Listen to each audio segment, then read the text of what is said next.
ചെയ്യുന്ന ഒരു ചാനലിൽ ഇപ്പോൾ ഒരു പ്രോഗ്രാം നടന്നുകൊടുക്കുന്നുണ്ട്. വ്യക്തി ആരാന്ന് ഞാൻ പറഞ്ഞുതരാം. ഒരു വ്യക്തി ചില കാര്യങ്ങൾ പറഞ്ഞുകൊണ്ട് എന്താ പറയുക, ആൾക്കാരെ കബളിപ്പിക്കുന്നുണ്ട്.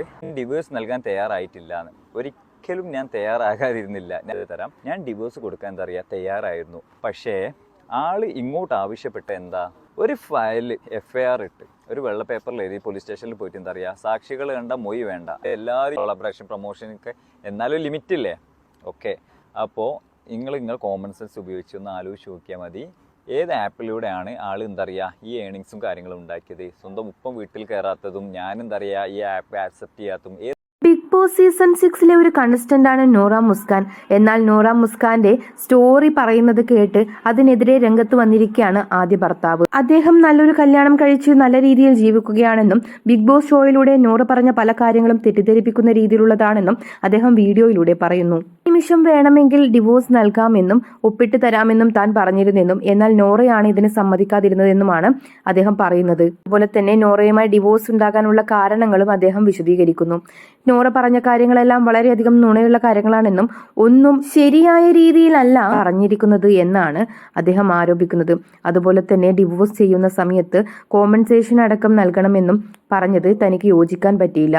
ആക്ച്വലായി ഡിവോഴ്സ് ചെയ്യുന്ന സമയത്ത് എന്തിനാണ് കോമ്പൻസേഷൻ എന്ന് ഞാൻ പറഞ്ഞിരുന്നുവെന്നും അതുപോലെ തന്നെ ഇതിന്റെ പേരിൽ തന്റെ മാതാപിതാക്കളെ അടക്കം ജാമ്യത്തിൽ എടുക്കേണ്ടി വരികയും പീഡന കേസിൽ അകത്താക്കാൻ നോക്കുകയും നോറ ചെയ്തുവെന്നും അതുപോലെ തന്നെ നോറ ബിഗ് ബോസിൽ പറഞ്ഞൊരു കാര്യമായിരുന്നു 25-ാം വയസ്സിൽ സ്വന്തമായൊരു വീട് വെച്ചുവെന്ന്. അത് വളരെയധികം എല്ലാവരും എടുത്ത് ആഘോഷിച്ചൊരു കാര്യമായിരുന്നു. എങ്ങനെ 25-ാം വയസ്സിൽ ഇത്ര ചെറിയൊരു ചെറുപ്പത്തിൽ ഇത്രയും പൈസ സോഷ്യൽ മീഡിയ വഴി ഉണ്ടാക്കിയെന്നാണ് ഇദ്ദേഹം ചോദിക്കുന്നത്. താനും അവളുമായി ഡിവോഴ്സ് ഉണ്ടാകാനുള്ള കാരണം തന്നെ അതായിരുന്നുവെന്നും ഇൻസ്റ്റാഗ്രാം വഴിയോ FB വഴിയോ യൂട്യൂബ് വഴിയോ അത്ര റീച്ച് അല്ലാതിരുന്ന നോറയ്ക്ക് എങ്ങനെ ഇത്രയും പൈസ കിട്ടിയെന്നാണ് ഇദ്ദേഹം ചോദിക്കുന്നത്. അതുപോലെ തന്നെ അവളുടെ അക്കൗണ്ടുകളും എടുത്ത് കാണിച്ചിട്ടുണ്ട്.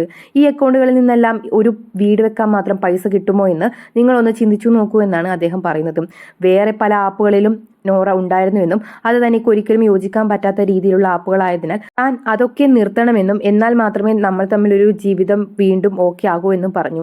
പക്ഷെ നോറ അതിന് സമ്മതിച്ചില്ല. വീണ്ടും അത് തുടരാൻ തുടങ്ങുകയും അത് ഡിവോഴ്സിലേക്ക് മാറുകയും ചെയ്തെന്നാണ് പറയുന്നത്.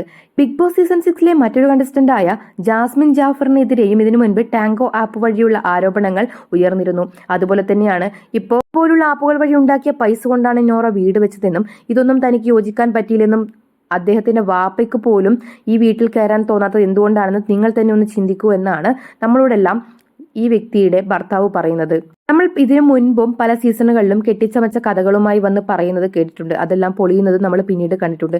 എനിക്ക് തോന്നുന്നത് അതുപോലെ തന്നെ ഒരു കഥയാണ് നോറ അവിടെ അവതരിപ്പിച്ചതെന്നും അതിന്റെ സത്യാവസ്ഥ ഭർത്താവ് തുറന്നു പറഞ്ഞു എന്നാണ്.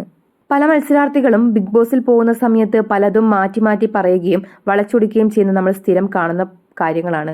പിന്നീട് പുറത്തു വരുന്ന സമയത്ത് അതിന്റെ പ്രത്യാഘാതങ്ങൾ അവർ തന്നെ അനുഭവിക്കേണ്ടി വരും എന്നതാണ് ഇതിന്റെ ഒരു വസ്തുത. നോറയുടെ ഭർത്താവിന്റെ ആരോപണങ്ങൾ അടക്കമുള്ള ഈ തുറന്നു പറച്ചിൽ എന്തായാലും നോറയെ പറ്റി പ്രേക്ഷകരിലേക്ക് ഒരു നെഗറ്റീവ് ഇമേജ് തന്നെ ഉണ്ടാക്കും. എന്തായാലും ഇതൊക്കെ നാളെ എങ്ങനെ ബാധിക്കുമെന്ന് കാണാം. ബിഗ് ബോസുമായി ബന്ധപ്പെട്ട പുതിയ അപ്ഡേറ്റുകൾക്കായി നമ്മുടെ ചാനൽ സബ്സ്ക്രൈബ് ചെയ്യുക, ലൈക്ക് ചെയ്യുക, കമന്റ് ചെയ്യുക, ഷെയർ ചെയ്യുക.